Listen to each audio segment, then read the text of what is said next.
1945, the Wood, Tabor and Morse Company built a four-wheel drive traction engine.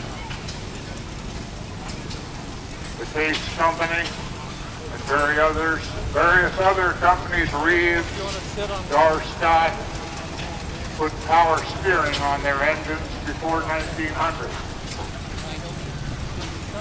The differential gear, the steering wheel, these were things invented for the steam traction engine. In 1893, the Russell Company invented the friction clutch. This particular engine we see is a 1915, 30 horsepower on the drawbar, 90 on the power takeoff or the belt wheel. Owned by the Yoder family of Yoder, Oregon. It was used in the sawmill for many years there.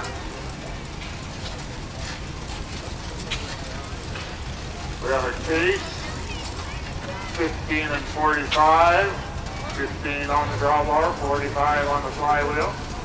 We have a Mr. Glenn Christopherson, Mr. Ken Skill from the Fremont, California area driving today. Let's hear your whistle, Glenn.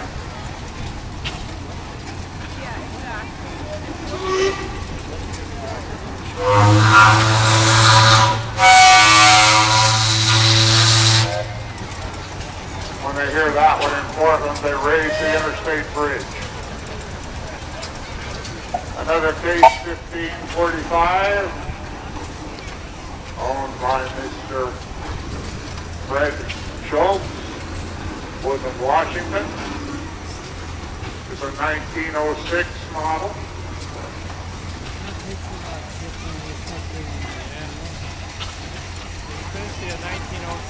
Another Russell 12 horsepower.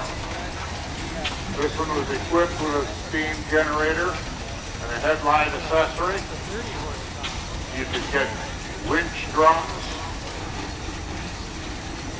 buzzsaw attachments, crane attachments, full-length roll-down curtain canopies, enclosed rear cab, everything except air conditioning. And you had that in the early spring.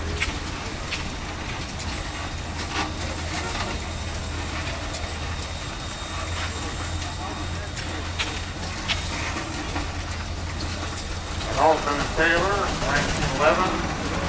I believe this is 16 horsepower. Got Mr. Kevin Cole operating. This particular machine operated in the Hubbard area on the sawmill. I believe also they use it on a mid still. These engines were not exactly fuel efficient. If you were working them hard, you could go through easily a quart of wood a day. The big plow engine burns coal a day. Plus hundreds of gallons of water to make the steam. These machines came in various sizes from 10 horsepower up to 150 horsepower. They weighed from 4 to 5 tons up to 25 or 30 tons, depending on the model you bought. In their heyday, the price for one of these machines was $2,500. And they said that only about 1 in 20 farmers could afford one. We have another Altman & Taylor. I believe it's a 16 horsepower. We've got Mr. Rich Lundberg and Mr. Ken Daniels operating today. Altman & Taylor was bought out in the early Depression years by Alice Chalmers Company. 1804 compound steam engine. That is the extension on the steam twice. The exhaust steam from the front cylinder also was used in the rear cylinder, and they claimed that this was added economy. bushels per gallon of water out of your thresher machine. We have a case, 75 horsepower. I think this is a 1911 also. We've got Mr. Bob Smith of Tuesday, Oregon, operating these type of engines were the larger types. They were used for plowing, road grading, road building. The railroads used them to grade right-of-ways with them. Gresham and Lyson, they could operate a larger threshing machine with them. However, they cost a bit more also.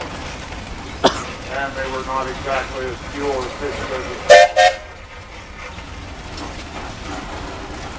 We have another Russell, 20 horsepower, owned by the Sears family of Woodbourne, Oregon. For many years, this engine sat outside of the A&W root beer in Woodbourne. Or was that Dairy Queen? Mr. Roy Thompson operating today. This machine weighs 22,000 pounds, 20 horsepower on the drawbar, and 60 on the band wheel. That concludes the traction engine portion of the parade today, and I'll turn you back over to Julius Dalzell. Thank you. Thank you very much, Gary. Gary does a great job. This little tractor coming along now is a 1912 Hampton. The gentleman driving it is in his 90s. He's been coming to Powerland for years and years. Give him a big round of applause. He loves to show us what the tractor can do. We call it a grip sleeve because of the transmission technology that was used at the time. His name is Bill Thomason. He actually went to, with his dad, to buy this tractor in the beginning, way back when.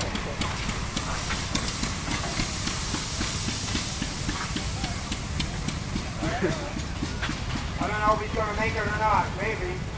We'll see. Yeah, I did it, Bill. Oh, wrong way. Hooray. Counterclockwise.